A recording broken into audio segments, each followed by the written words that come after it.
the home of the common Joe and the common Sally in the know, even more so than all those media talking heads. Just like the motto, No Mercy, from the series Cobra Kai, the spinoff of Karate Kid the movie, Greg Sankey, the commissioner of the SEC, is going to give us the immediate impact that Texas and Oklahoma has had upon the SEC already, and the rest of college football. May the football gods have mercy on all your souls. Let's talk about it.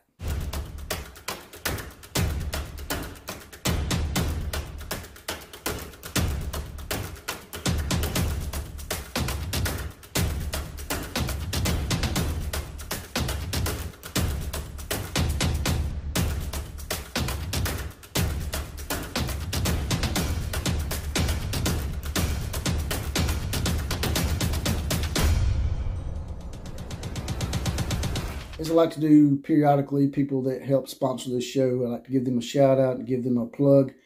Today I'm going to give Eric Mofield of Mo's Woodsmith Shop a plug. As you can see, he made this nice cutting board for me.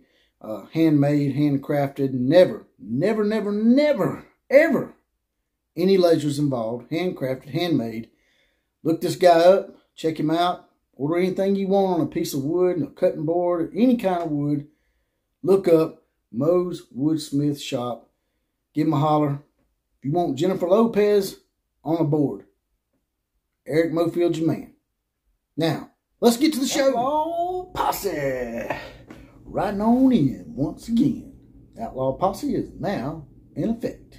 This is the outlaw of college football. I'm also known as JPC on Facebook, spelled J-S-S-E without the I. Also on Twitter at OCF Productions. Getting faster and faster every day. Be an auctioneer one day. What y'all think about that?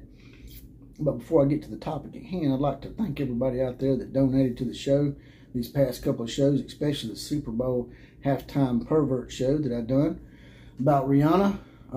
They put me on limited ads for the first 24 to 36 hours.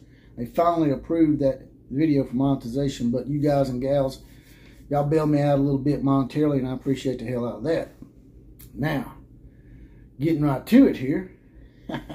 Seemed like old Greg Sankey got a good idea, man. I think he's going to do away with divisions altogether, from what it's saying in these articles that I found. I'll throw up some graphs here in a few seconds.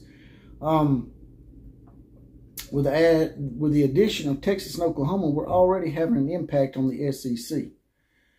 Not only that, but going down the road, other conferences may see what the SEC is doing because of their addition of Texas and Oklahoma, and they may change their conference formats as well. I've long been a proponent of not having divisions, because what you get sometimes is you get one side of the division that's a lot weaker than the other side, especially when you're doing it based on geography alone. So in the SEC title game, Big Ten title game, Big 12 title game, Pac-12 title game, sometimes you don't get the two best teams when you're doing it by divisions. Now, they had done away with divisions in basketball, college basketball, but in the SEC at least. But now they're going to do it in football, from what Greg Sankey is saying. They're going to go to one division, and that's because he thinks that it can make for teams getting to play each other a little more regularly.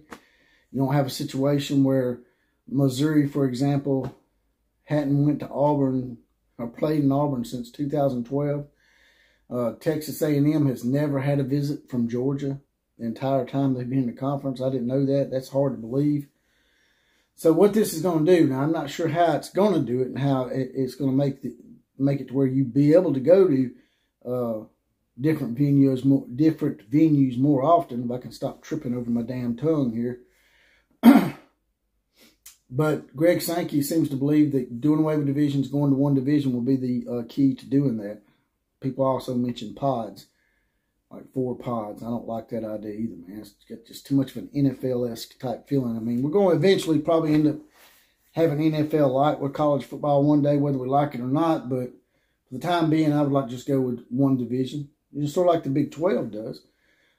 Just take the 2 best teams. That's what it should be about, right? The two best teams in your title game. But this is the Texas and Oklahoma thing. While a lot of their haters and detractors don't want to admit it, the Texas-Oklahoma addition to the SEC has had such a far-reaching domino effect on college football, and it's continuing. And when they get added, it's going to really continue.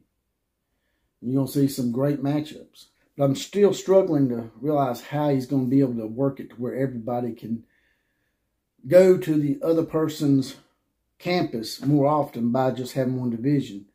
And what I think he's going to do is what a lot of people have been wanting to do for quite some time. Even Nick Saban has been a proponent of this, and that's play 9 SEC games a year. And they may go to 10.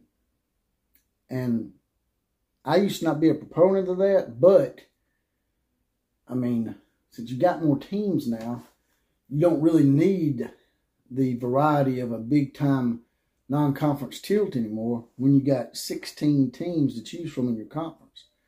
It's almost, when you don't play them as often, it almost feels like a non-conference tilt or a unique matchup. So you'll get to see Texas go to Athens and Georgia go to Austin and Georgia finally going to College Station.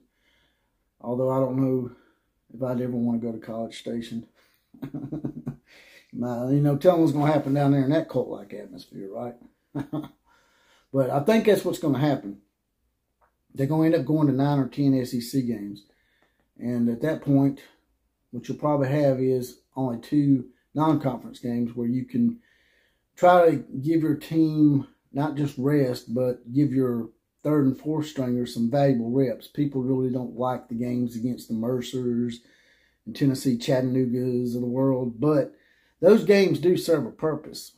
They get your third and fourth stringers some real playing time, keeps them involved, and keeps them motivated, you know, to know that, hey, one day they're going to actually be able to play on the field and be a starter one day. So I think it serves a real good purpose. You know, those players bust their ass in practice just like the first and second stringers do, third and fourth stringers, and even the scout team. They deserve a little bit of playing time. So I don't think that the Powder Puff games should go away completely.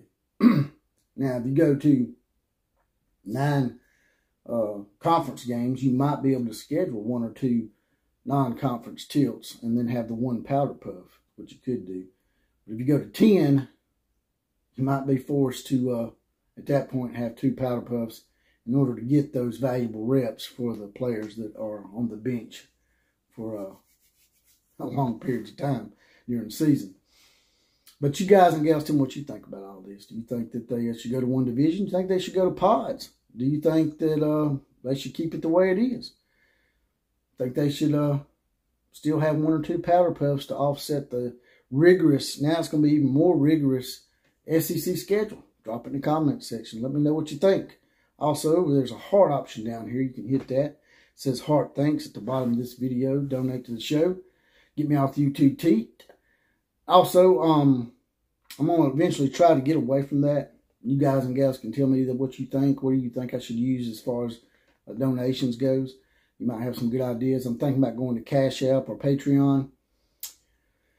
But that's all I got today. KMCA to all the other teams. Class is now officially dismissed.